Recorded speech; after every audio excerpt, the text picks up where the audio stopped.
fortunately, we guys are here. We saw Brevin go down with injury. We'll continue to evaluate Brev and see, where he is. It's tough for everybody to see Brevin going down, knowing how much work he's put in to get back to this point of playing football and how excited he was to get back playing football. So just praying for him to have a successful return. That's Texans head coach DeMeco Ryans yesterday after practice talking about an injury suffered by Texans, as the kids say, tight end 2, or perhaps tight end 3, Brevin Jordan. For those who don't know Brevin Jordan well, Brevin Jordan had an awesome catch-and-run touchdown in the playoffs against the Browns a couple of years ago. I would say as far as athleticism goes, he is the most athletic of Texans tight ends, has the best straight-line speed, also probably the best blocker. And I thought he was missed last year after suffering a season-ending injury, a knee injury, before the year even began. Yesterday at practice, he suffered another one. And the descriptions from practice, I was not out there because they've been practicing in the afternoon this week, were not great. I'm going to read a couple of accounts from Texans reporters who were out there. First, Landry Locker. This is a tough game. A Tank Dell-like scene of practice. Remember last season, Tank Dell caught a touchdown pass against the Chiefs. He had fought so hard to come back from the leg injury that ended his rookie year and being shot in the leg in the offseason. Makes this great touchdown catch against Kansas City in a big-time spot that would have tied the game or given the Texans a lead. I forget which was what. But Jared Wayne, another Texans receiver, seemed to run a wrong route, ran into him as Dell was making the catch. Dell suffered a catastrophic knee injury, and it's doubtful we will see him this year. So this happened, I guess, yesterday at Texans practice. Brevin Jordan hurt in the end zone, visibly frustrated, torn. CJ Stroud visibly shook. Jordan did not want trainers' help initially before being comforted. The whole team gathered around him as he was carted off the field. Tough, wrote Landry. Here's what ESPN Texans reporter DJ Bieneme had to say about what went down. Tight end Brevin Jordan is hurt. It's not good. He went up to catch a pass and hurt his knee. He couldn't put weight on it. He was carted off. He's legit crying loudly, was even shouting, no. Tore his ACL last year. It's very somber in the huddle. CJ Stroud is being consoled by tight end Dalton Schultz. Then you got this from Big Sarge Sports, because there was a lot of, whoa, man, they're really taking this hard. There were lots of emotions when tight end Brevin Jordan went down. I didn't observe anyone crying, but they were very emotional. Then John Alexander from the Chronicle said, that's so tough. Brevin Jordan is weeping. Whole team is surrounding him. One of the saddest things I've ever seen. It's quiet. You could hear a pin drop. Team in the huddle now. Everyone was shaken up. Brevin Jordan is literally one of the happiest guys and the nicest. Yeah, I enjoy Brevin Jordan. I think he's funny. I think he's a great quote. Seems to be a fun person to talk with, and I bet that based off of that, he's probably a fun person to hang out with. So to see him suffer an injury after fighting back from an injury, if I were one of his teammates, I would be bummed out. 100%. Anyone who wouldn't be bummed out by that, either you don't like the guy or you're not someone with a lot of friends. And it was really interesting seeing all the General Pattons out there on social media yesterday after this injury went down, talking about the Texans' reaction to this injury. It's very strange.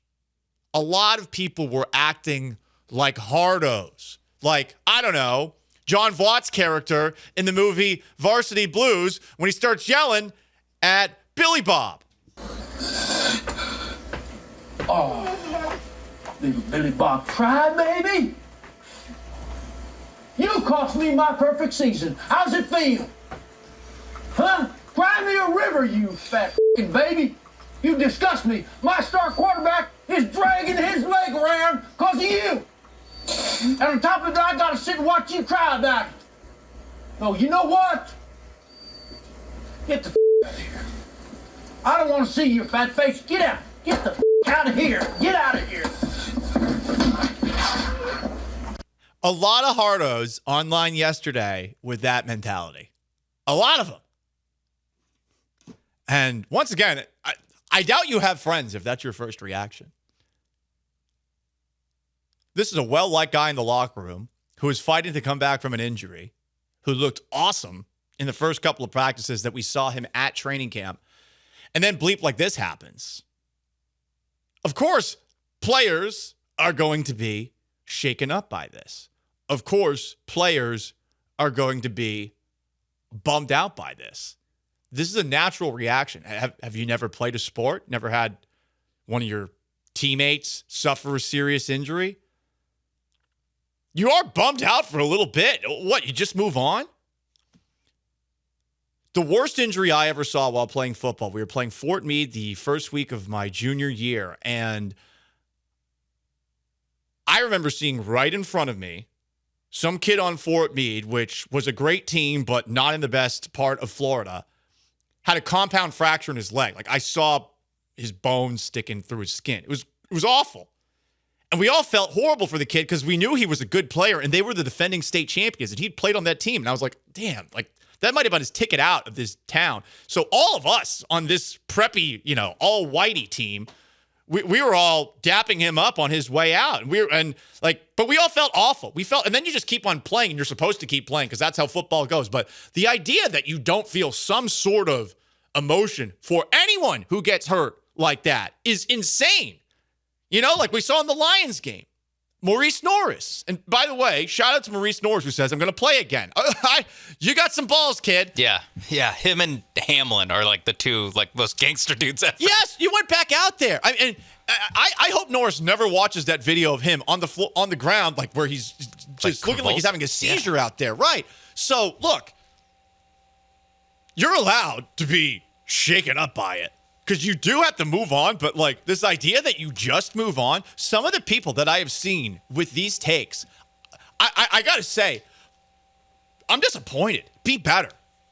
And I would point in particular to the Marconi boys down the street who are flexing about getting nominated for a prestigious award while also posting the wrong reports about C.J. Gardner-Johnson's injury and then having an exchange like this after reading about this online. They weren't even there, by the way. Marconi Station can't send the team out to cover training camp practice live while it's happening. Two people, I'm not going to say their names. They aren't on my level. He shouldn't be the one getting consoled. Joe Mixon had to console you on the field. Now at practice, you have to be consoled by Dalton Schultz. So that's one of these people. Okay, I don't know, dude. You had highlights in your hair once. The whole station should have consoled you for your midlife crisis there. Then you have this. You will never convince me that the locker room doesn't almost laugh at that part of CJ Stroud. Again, do you have friends? Have you ever had friends? Have you? I know you have nicknames that people give you because you ask them to give you that, Baytown Badass. But I see this. This is Marconi Radio. Are you fucking kidding me? Really? That? We're acting like hardos because people were emotionally affected by one of their teammates getting hurt at practice? But this is Marconi level. Got it. Just checking.